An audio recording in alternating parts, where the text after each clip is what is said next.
A paz do Senhor, meus amados irmãos, sejam bem-vindos a mais uma escola bíblica dominical da nossa Catedral Canal Leste-Oeste, amém?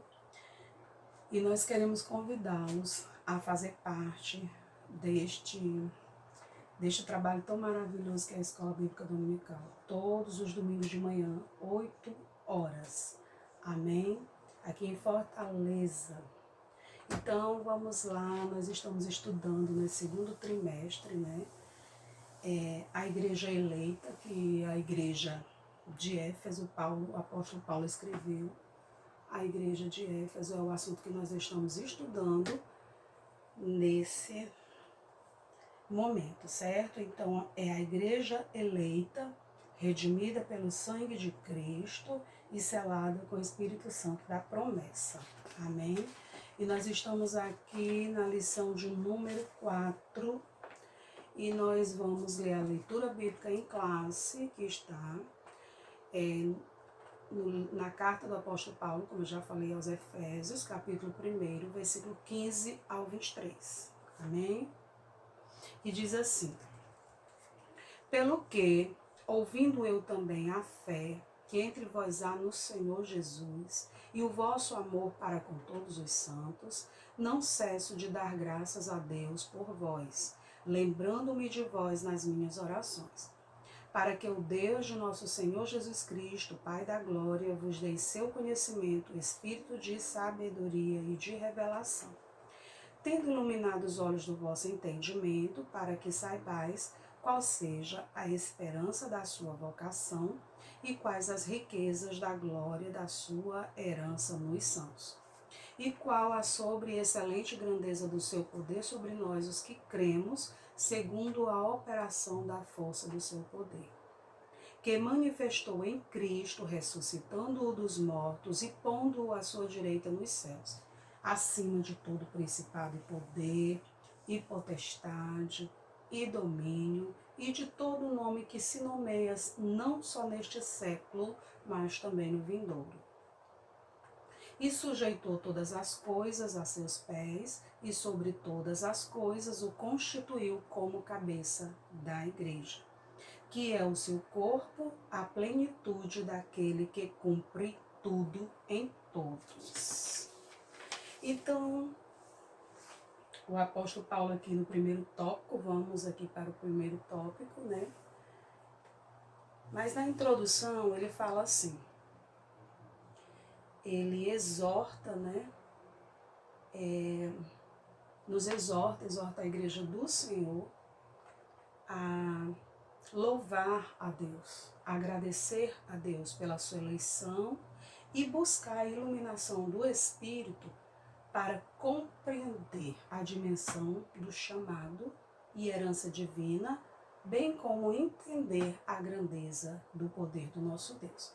Então, o Senhor fala para nós, através do apóstolo Paulo, né, aqui nesta carta maravilhosa, e nós vamos começar aqui no primeiro tópico, que diz assim, tem como título A Esperança da Vocação e as Riquezas da Glória.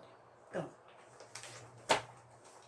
o apóstolo ensina que os salvos precisam ser iluminados para compreenderem quais são a esperança da vocação e as riquezas da glória da sua herança.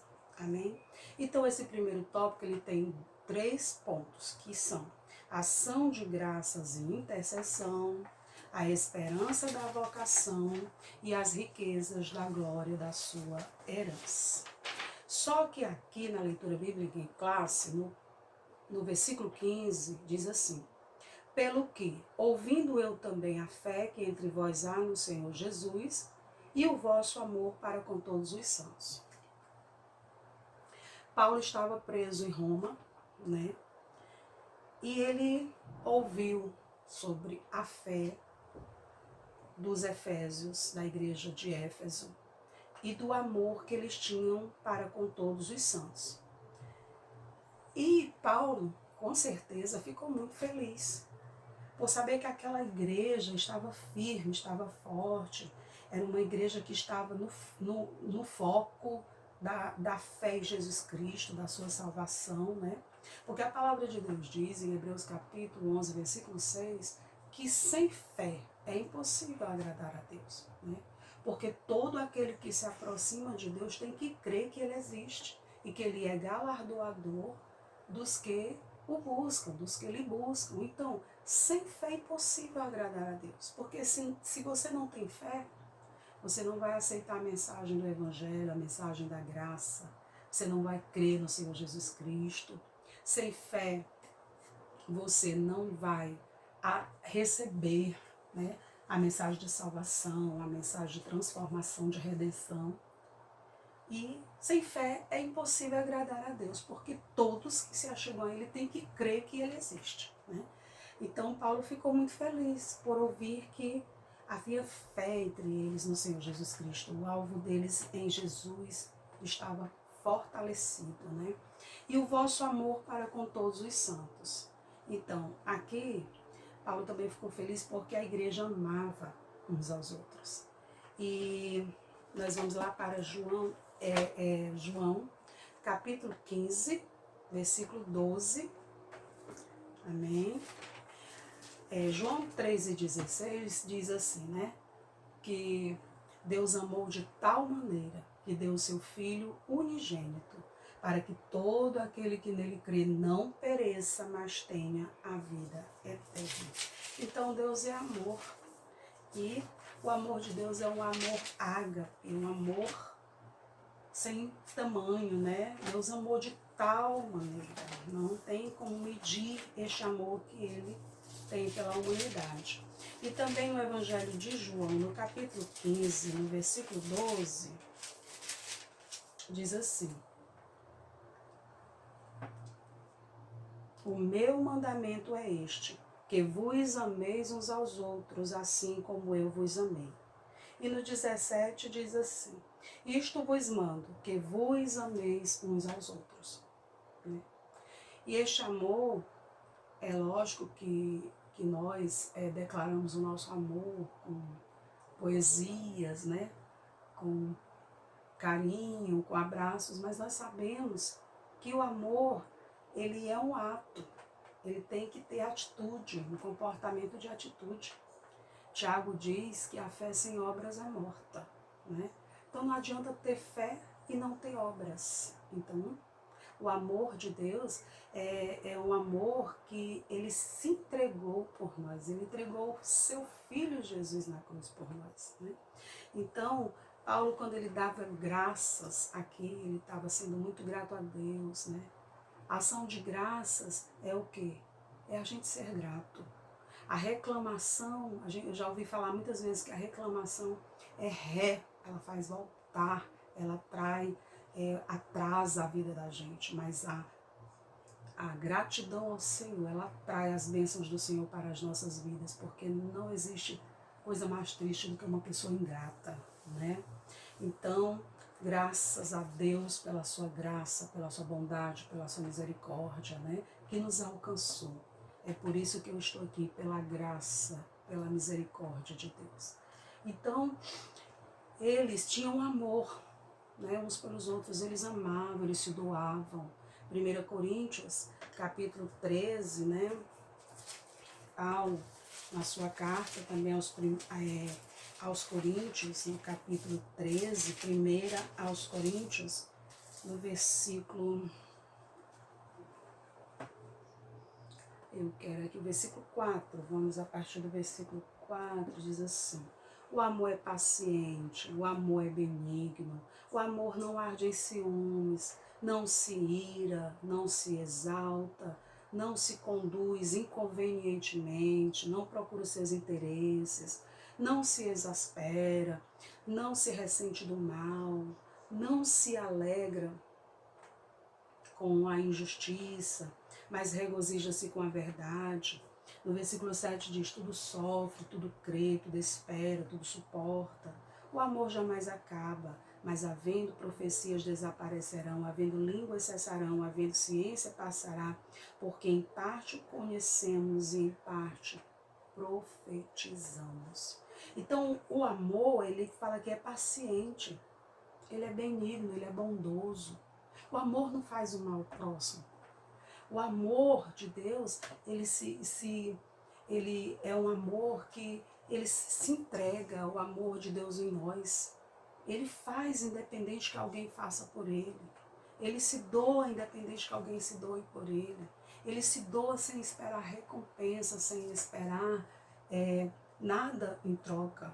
Porque o amor é uma atitude de quem tem Deus no coração. E quem ama, conhece a Deus. Quem tem fé, conhece a Deus. Amém? Então aqui,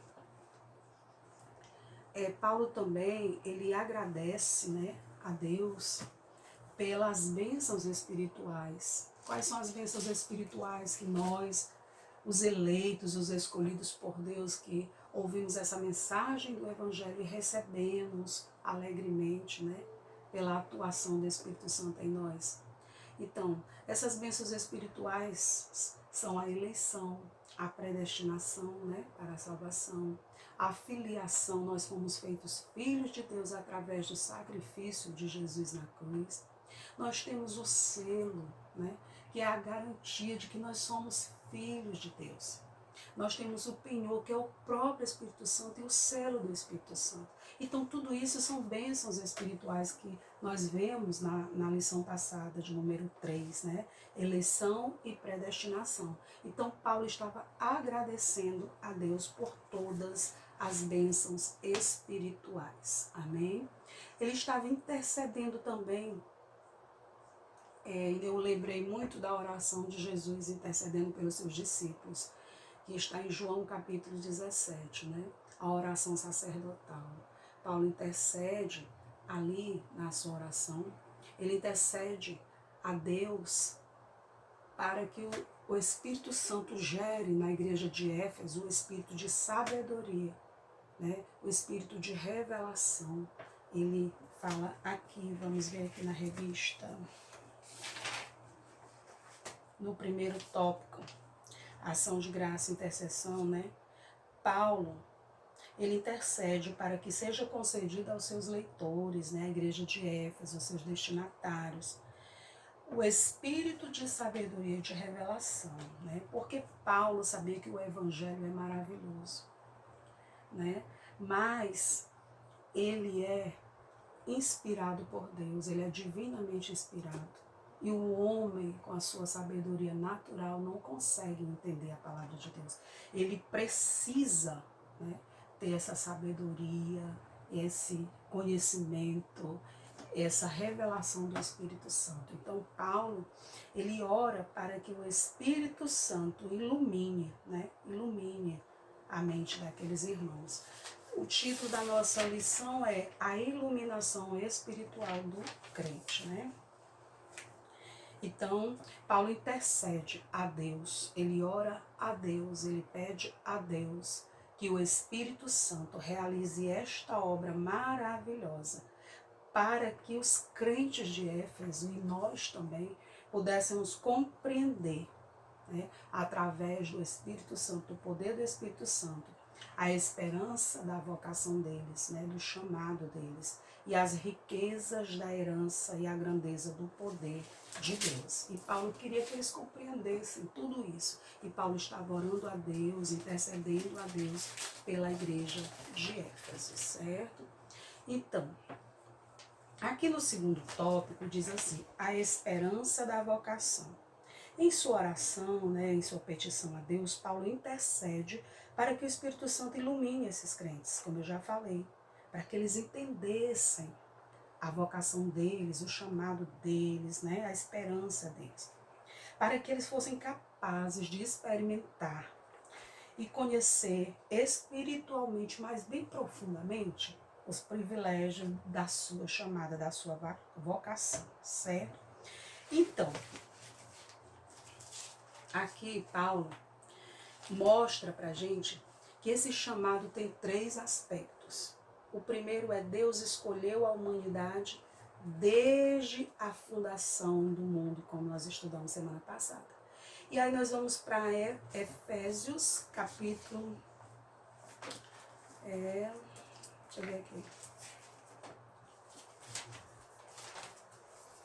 A igreja do Senhor foi eleita, né? E predestinada à salvação desde antes da fundação do mundo, desde antes da nossa existência. Mas o ser humano precisa dar ouvido a esta palavra para que ela seja salva. A escolha já foi feita, Deus não faz acepção, Deus escolheu toda a humanidade. Mas é necessário que esse homem se arrependa dos seus pecados, que esse homem tome posse desta graça de Deus, que é Jesus, né?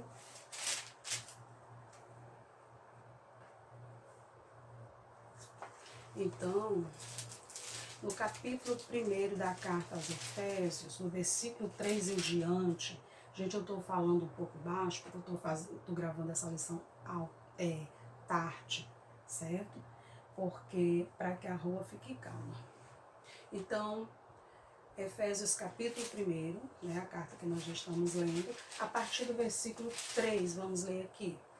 Bendito Deus e Pai de nosso Senhor Jesus Cristo, que nos tem abençoado com toda sorte de bênção espiritual nas regiões celestiais em Cristo, assim como nos escolheu nele, né, antes da fundação do mundo, para sermos santos e irrepreensíveis perante ele e em amor.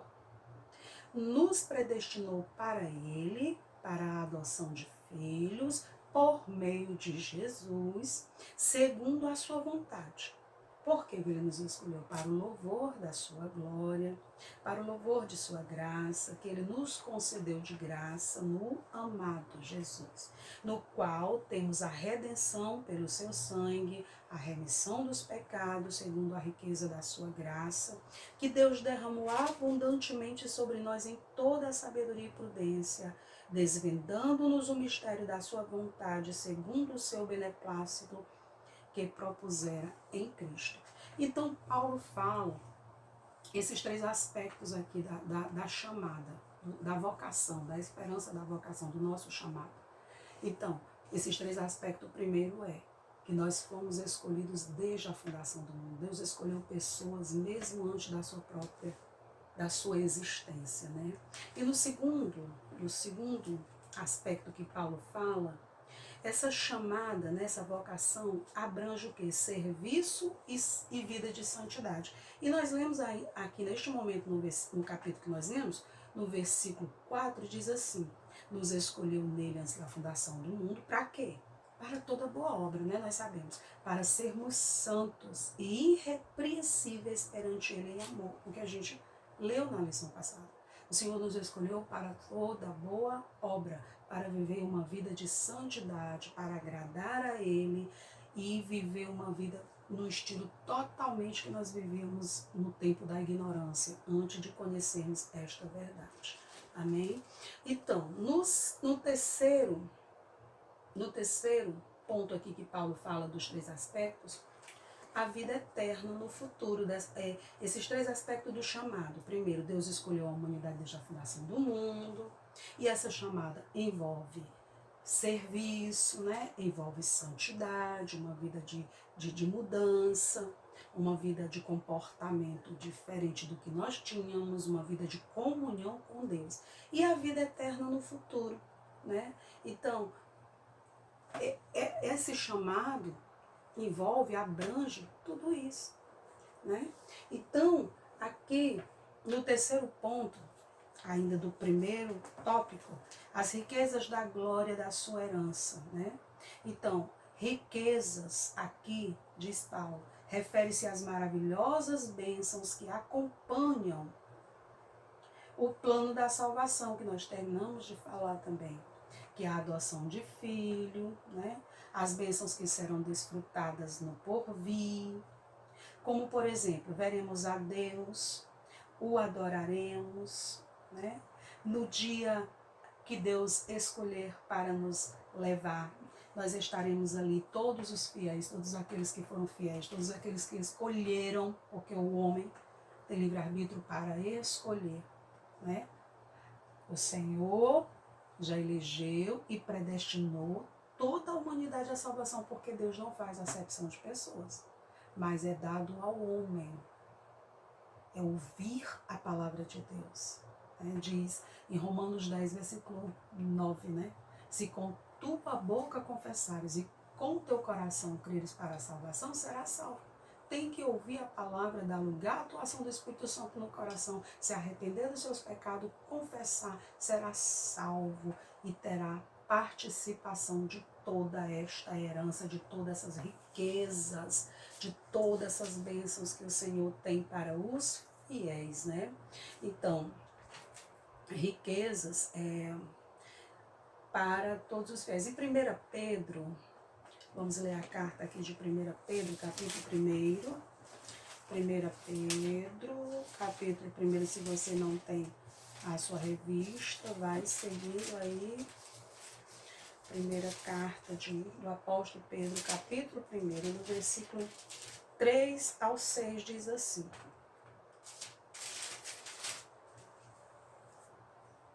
Bendito Deus e Pai de nosso Senhor Jesus Cristo, que segundo a sua muita misericórdia, nos regenerou para uma viva esperança, mediante a ressurreição de Jesus Cristo, para uma herança incorruptível, sem mácula, reservada dos céus, para nós, para os santos, para os fiéis ao Senhor Jesus, que sois guardados pelo poder de Deus mediante a fé, para a salvação preparada para se revelar no último dia. Então, nisto diz Pedro aqui, exultais, ficai alegre nesta esperança, desta riqueza que está preparada, a vida eterna, né? Tudo que o Senhor preparou para nós e nós iremos desfrutar se permanecermos fiéis até o fim. Aí no versículo 6 ele diz, exultais, ficai alegre porque no presente, porque mesmo por breve tempo, se necessário, vocês serem provados, contristados por vários tipos de provações, né? Então, vale a pena permanecer fiel, mesmo muitas vezes sendo provado, passando por angústias, por perda, luto, tristezas, mas o nosso alvo tem que estar no Senhor Jesus, tem que estar no céu, nosso alvo é o céu, nossa morada é o céu. Amém? O Senhor tem muitas riquezas preparadas para nós. Em Apocalipse, no capítulo 19, vá para Apocalipse, escola bíblica é assim, manusear a palavra de Deus. O apóstolo Pedro diz que nós devemos crescer na graça e no conhecimento desta palavra maravilhosa que nos liberta, que nos transforma. Apocalipse 19, versículo 7 ao 9 diz assim: Alegremo-nos e exultemos e demos-lhe a glória, porque são chegadas as bodas do Cordeiro, cuja esposa a si mesma já se ataviou. Pois lhe foi dado vestir-se de linho finíssimo, resplandecente e puro, porque o linho finíssimo são os atos de justiça dos santos. Então me falou o anjo, escreve, bem-aventurados aqueles que são chamados à ceia das bodas e do Cordeiro. E acrescentou, são estas as verdadeiras palavras de Deus. Bem-aventurado aquele que é chamado por Deus e recebe, né, esta riqueza que é a salvação através de Jesus Cristo, que recebe a redenção, que recebe a remissão dos pecados, que recebe a filiação. Tudo isso é riqueza. Nós fomos feitos filhos de Deus, né? Nós recebemos o Espírito Santo, nós somos templo dele, ele é o selo em nós que garante que nós somos filhos de Deus e herdeiros de Deus, co-herdeiros com Cristo, de tudo que está por vir, de tudo que é bênção, as riquezas preparadas para os eleitos, é a herança para aqueles que são salvos, que são fiéis. Amém? E aqui, no segundo ponto, né, no segundo tópico da lição, fala assim: a sobre excelente grandeza e força do seu poder. Deixa eu ver aqui, gente. Acho que eu avancei aqui. Desculpa.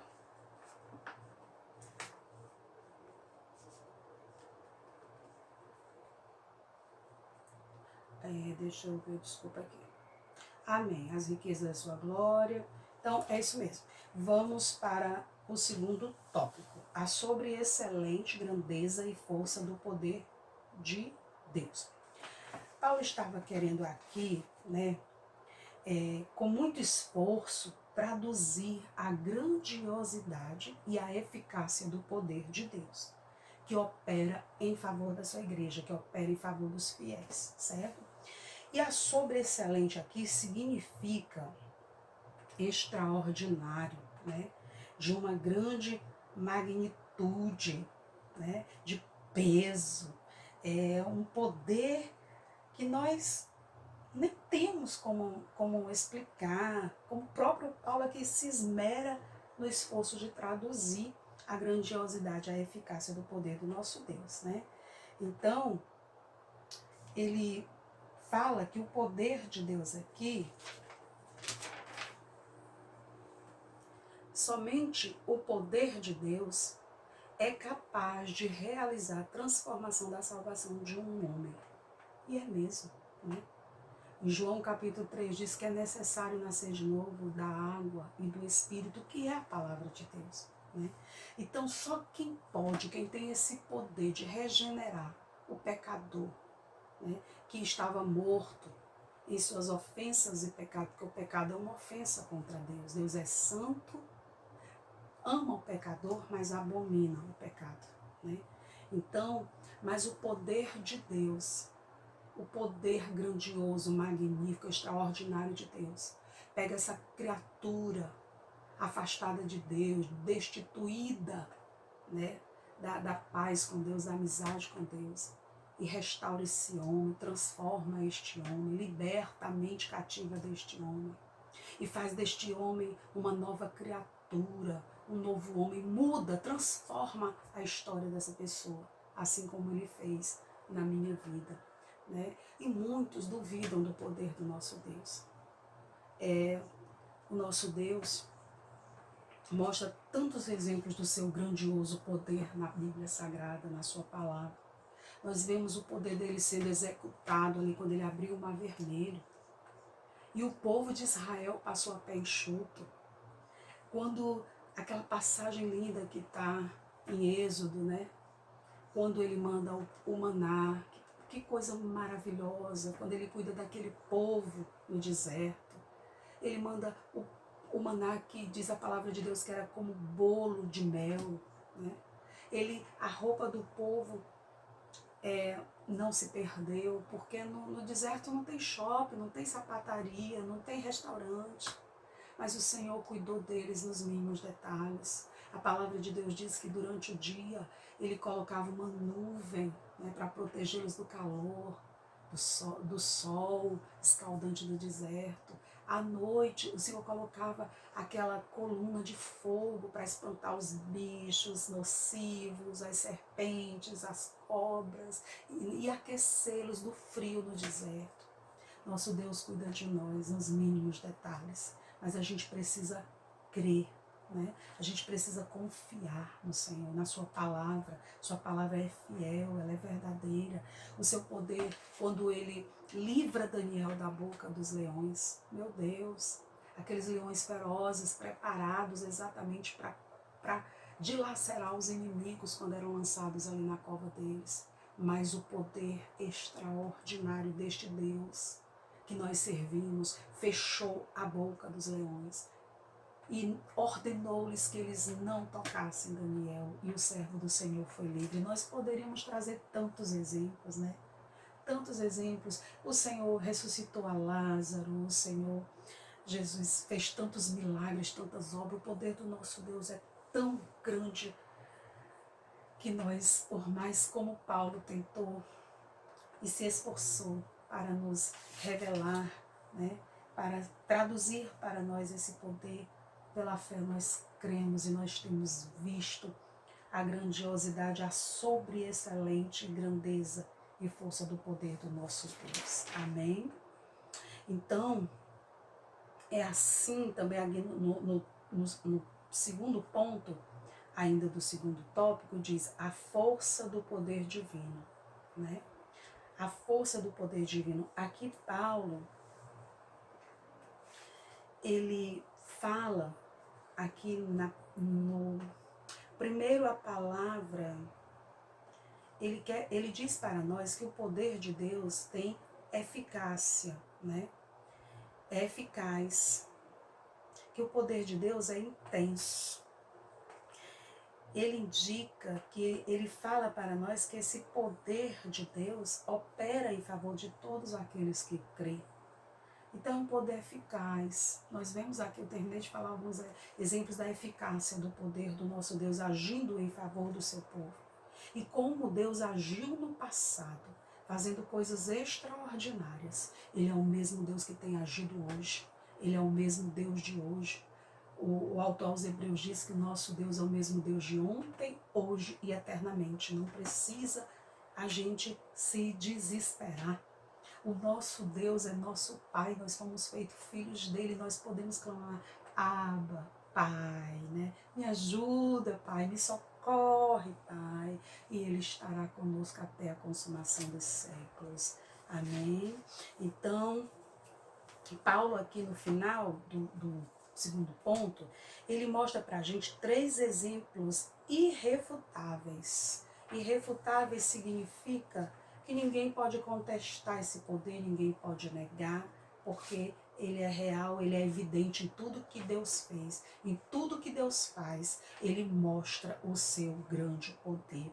E Paulo apresenta aqui exemplos desse poder, a ressurreição de Jesus Cristo, a sua exaltação, a sua ascensão sentada à direita de Deus nos céus, a sua elevação, o seu triunfo sobre todos os domínios do bem e do mal, né? Paulo fala aqui.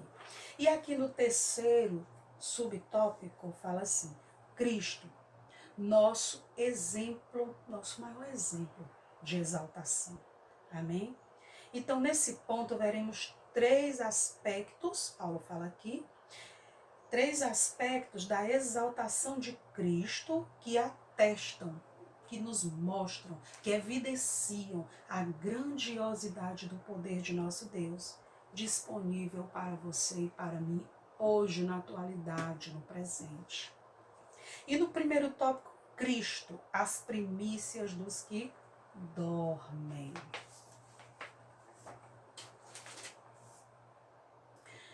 E aí, Paulo fala sobre a grandiosidade do poder deste Deus, né? Quando ele ressuscitou a Jesus Cristo dos mortos. Vamos para o livro de Atos, capítulo 2. Atos dos Apóstolos, o livro do Espírito Santo, o livro do princípio da igreja, maravilhoso, que mostra as obras realizadas pelo Espírito Santo através dos irmãos do princípio da igreja, a igreja perseguida, realizada ali pelos apóstolos. Atos capítulo 2, já passei aqui, voltando, diz assim, Atos 2, 24, ao qual, porém, Deus ressuscitou, rompendo os grilhões da morte, porquanto não era possível que ele fosse retido por ela. A morte não pôde prender o nosso Deus, né? Os grilhões da morte foram quebrados mediante o poder do nosso Deus, de ressuscitar mortos.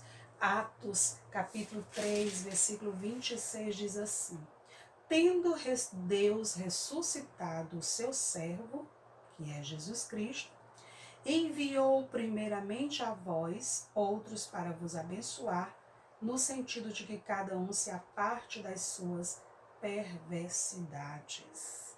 Jesus Cristo ressuscitou para que eu pudesse também ressuscitar das minhas ofensas, da minha morte espiritual, dos meus pecados, eu estava morto, diz a palavra de Deus, né? eu estava morto em ofensas, em delitos. Quando eu não conhecia a Deus, eu estava morto porque o príncipe deste século, que é Satanás, tinha cegado o meu entendimento. Ele tem cegado o entendimento da humanidade para que não lhes resplandeça a verdade do Evangelho, para que a humanidade não seja livre. Né? Jesus diz lá em João, capítulo 8 de João, versículo 37, que quem comete pecado é escravo do pecado, o homem é escravizado pelo pecado. A carne, ela é inimiga de Deus, ela anseia pelo pecado. Mas Gálatas, capítulo 5, versículo 16, diz que aquele que anda no Espírito, aquele que entrega a sua vida a Deus, aquele que aceita o sacrifício de Jesus e anda agora fazendo a vontade de Deus, uma vida irrepressiva, uma vida de santidade, uma vida em obediência aos mandamentos do Senhor, ele não cumprirá os desejos, a concupiscência da carne, que são os desejos carnais, porque todo aquele que continua na prática do pecado se torna inimigo de Deus. Apóstolo Pedro fala nas suas cartas que aquele que já recebeu essa graça, que conhece essa verdade e volta novamente a praticar tudo que um dia ele praticava. Ele dá até um exemplo, né? Ali na sua carta, que eu não lembro agora, ele fala que é comparado a um cachorro que vomita, né? E torna a comer o seu vômito. Também é comparado a uma porca, um porco, né? Um animal que quando você cuida, banha, limpa, mas se soltar, o primeiro lugar que ele vai procurar é uma poça de lama para se lamear novamente. A palavra de Deus diz que nós devemos vigiar e orar para que não venhamos entrar em tentação, porque o espírito está pronto, mas a carne é fraca. E nós fomos chamados por Deus para viver uma vida totalmente diferente da que nós vivíamos. Porque aquele que não vive de acordo com essa palavra não pode agradar a Deus. Não agrada a Deus. Amém? Então aqui, Paulo fala, né, que o poder, né, grandioso, o poder extraordinário, o poder eficaz do nosso Deus ressuscitou Jesus Cristo da morte, quebrou os grilhões da morte e o exaltou, né? E o fez sentar à sua direita nos céus. Então aqui 1 Coríntios também, falando sobre ressurreição, vamos para a carta de Paulo também. 1 aos Coríntios, capítulo 15. Deixa eu ver o versículo aqui. 20, capítulo 15, versículo 20 e 22, diz assim: Mas de fato, Cristo ressuscitou dentre os mortos, sendo ele as primícias dos que dormem. Visto que a morte veio por um homem, também por um homem veio a ressurreição dos mortos. Porque assim como em Adão todos morrem, assim também todos serão vivificados em Cristo. Então, os crentes em Jesus também têm a garantia de ser ressuscitado. Vamos para 1 Tessalonicenses, capítulo 4,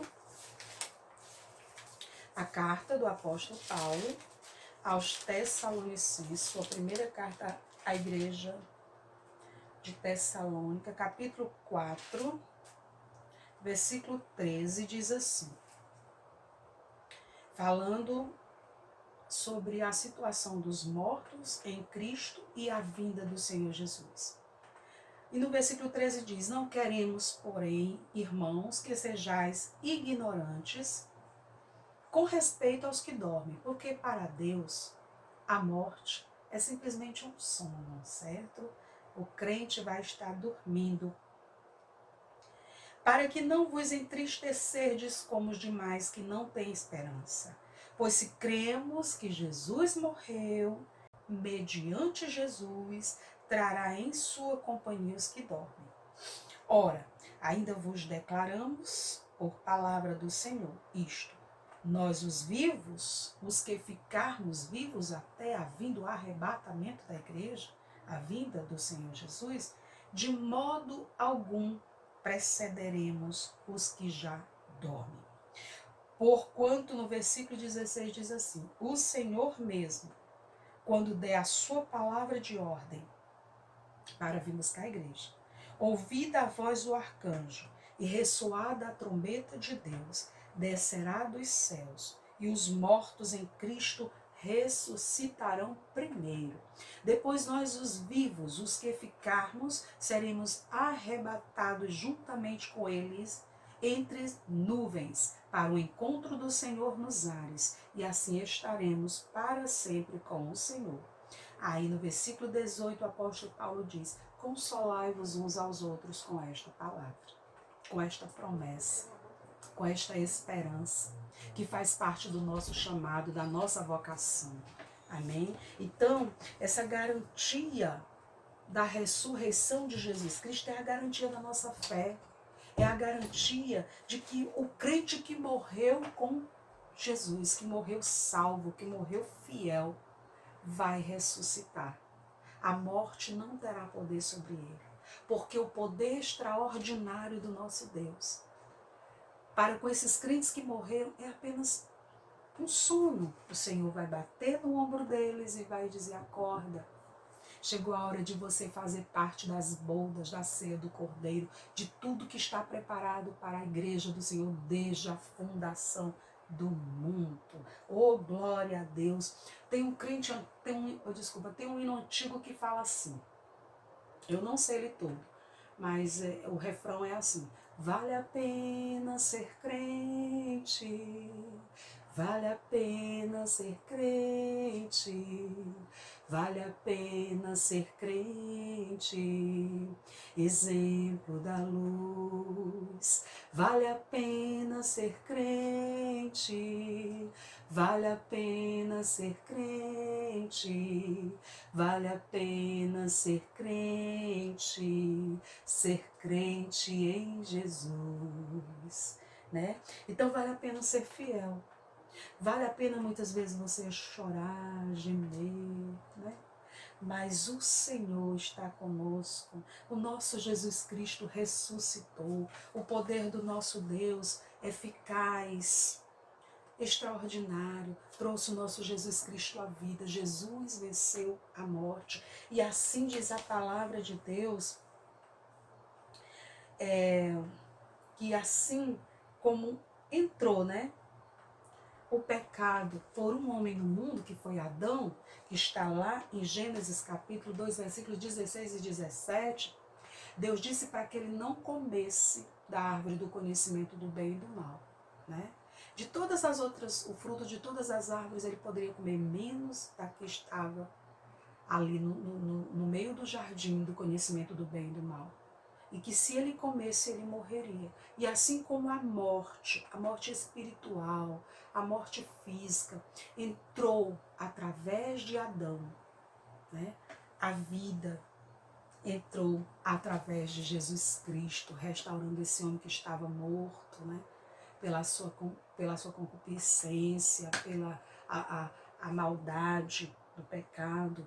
A palavra de Deus diz que todos pecaram e destituídos estão da glória de Deus, né? Que o salário do pecado é a morte, mas o dom gratuito de Deus é a vida eterna. Amém? Então Jesus Cristo, ele é a primícia dos que morreram, daqueles que dormem em Cristo. E assim sendo, a ressurreição de Jesus, como eu falei, é a garantia, amados, de que o crente é vencedor, de que o crente que morreu em Cristo será ressuscitado e vencerão a morte, se erguerão gloriosamente dos seus sepulcros para reinarem com Cristo eternamente. Filipenses capítulo 3, versículo 20 e 21 diz, né, que a nossa pátria está nos céus, é o nosso alvo, faz parte da esperança do nosso chamado. Nossa pátria é o céu, de onde nós, a igreja do Senhor, aguardamos o nosso amado e eterno vencedor Jesus Cristo, que nos prometeu lá na sua carta, né? Lá no Evangelho de João, capítulo 14. Ele foi para o Pai, mas ele prometeu que vai voltar, e nós aguardamos, ansiamos, Maranata, Maranata, né, que significa ora vem, Senhor Jesus, buscar a tua igreja. Aleluia. E aqui no segundo tópico do terceiro tópico, Cristo, nosso exemplo de exaltação, Paulo reforça que ainda o poder de Deus, né, quando elevou Cristo triunfante, vencedor, e o pôs à sua direita nos céus, né? E ele fala que o grau de exaltação para uma posição de honra e autoridade indica o completo triunfo de Cristo sobre o pecado, sobre as forças do maligno, sobre as forças do mal, né? E aí nós vamos lá para Filipenses, capítulo 2, carta do apóstolo Paulo aos Filipenses, capítulo 2, versículo 7, né? Não, vamos para o 9. Pelo que Deus, mediante o seu extraordinário poder, exaltou Jesus Cristo de tão sobremaneira e lhe deu um nome que está acima de todo nome, para que ao nome de Jesus Cristo se dobre todo o joelho, nos céus, na terra e debaixo da terra. E toda língua confesse que Jesus Cristo é o Senhor, para a glória de Deus, o Pai. Então foi esse poder de Deus que elevou, né, o nosso Senhor Jesus Cristo, que o ressuscitou dos mortos, que o fez triunfar, que fez vencer todo o poder do mal, né? Então, ele ressuscitou e está sentado à direita do Pai, como nós lemos em Filipenses 2 e 9, aleluia, né? E ele recebeu o maior grau de honra, como diz Paulo aqui, sobre todo o poder do mal, sobre todo o poder das trevas, sobre os demônios, sobre o inferno, né?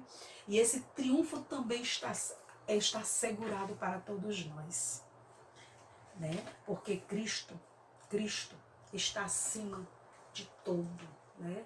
Esse poder, esse triunfo, esse poder de Deus fazendo Jesus Cristo triunfar, elevando ele, exaltando ele de sobremaneira, né?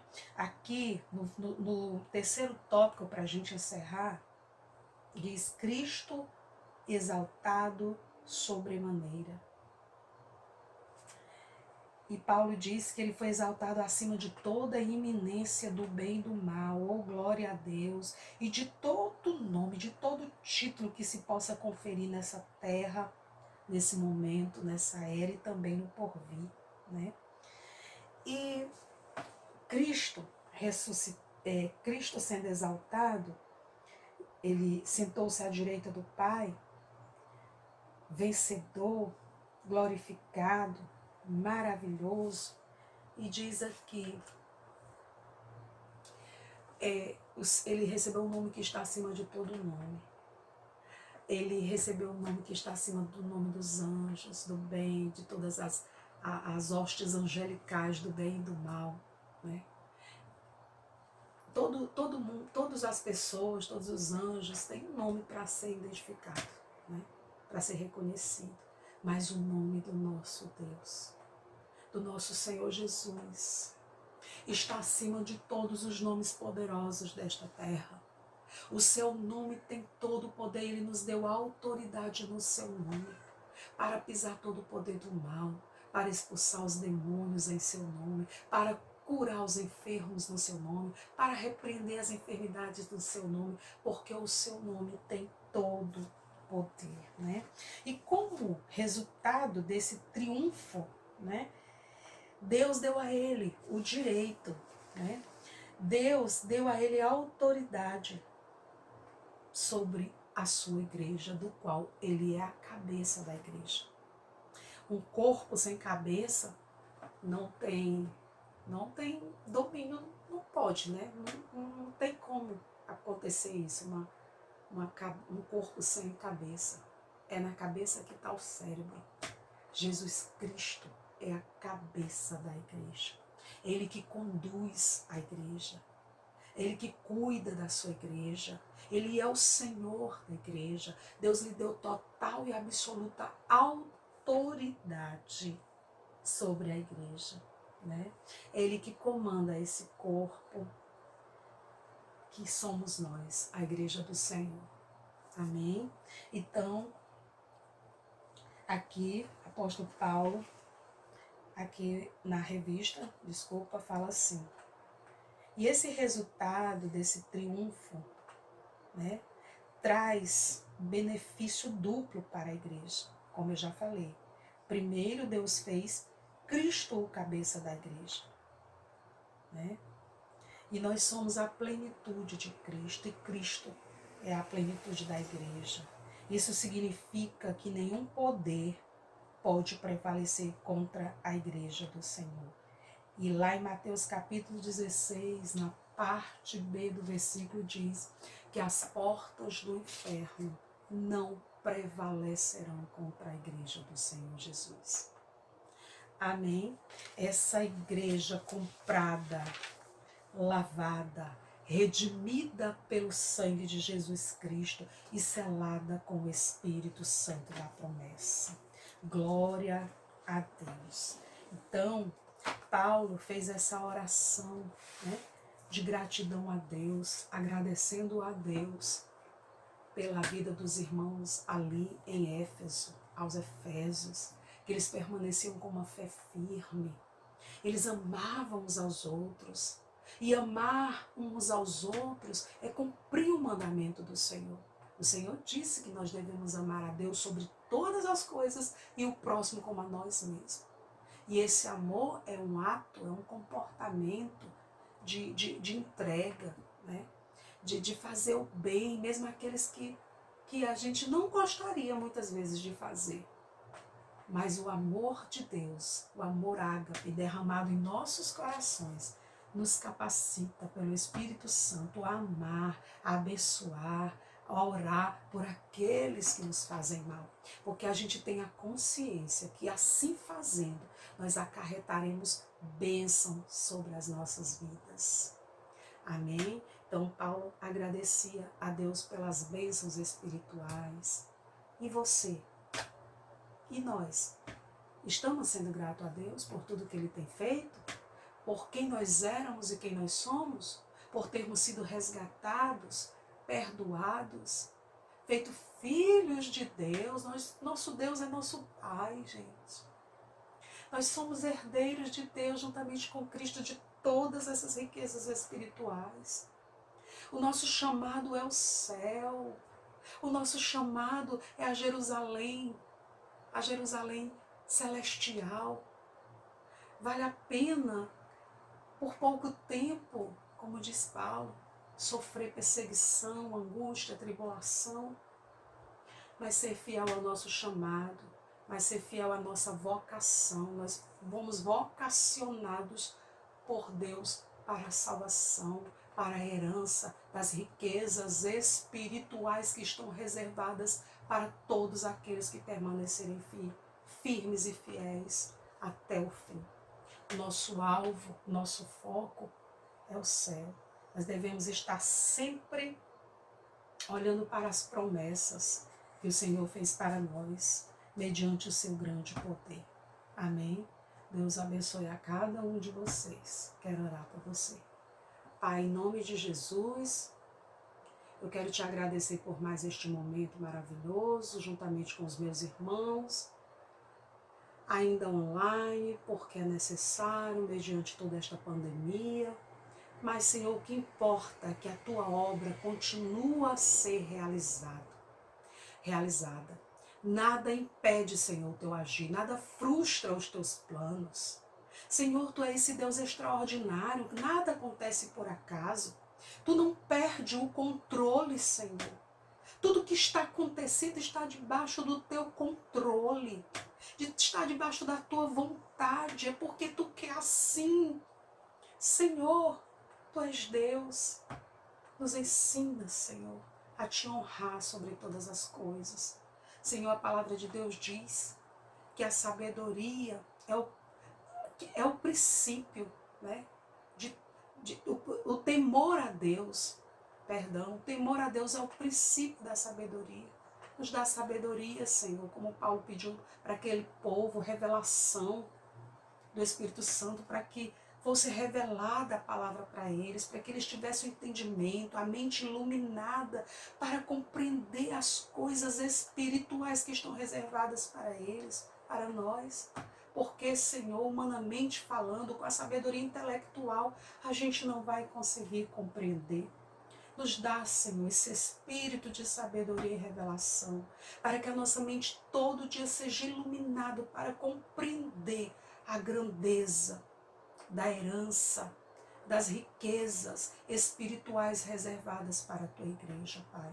Em nome de Jesus Cristo, eu te agradeço por este momento maravilhoso. Amém e amém. Deus continue vos abençoando. A graça de Deus é bastante suficiente para as nossas vidas, para nos tornar, nos fazer cada dia mais do que vencedores em Cristo Jesus. A paz do Senhor, amém.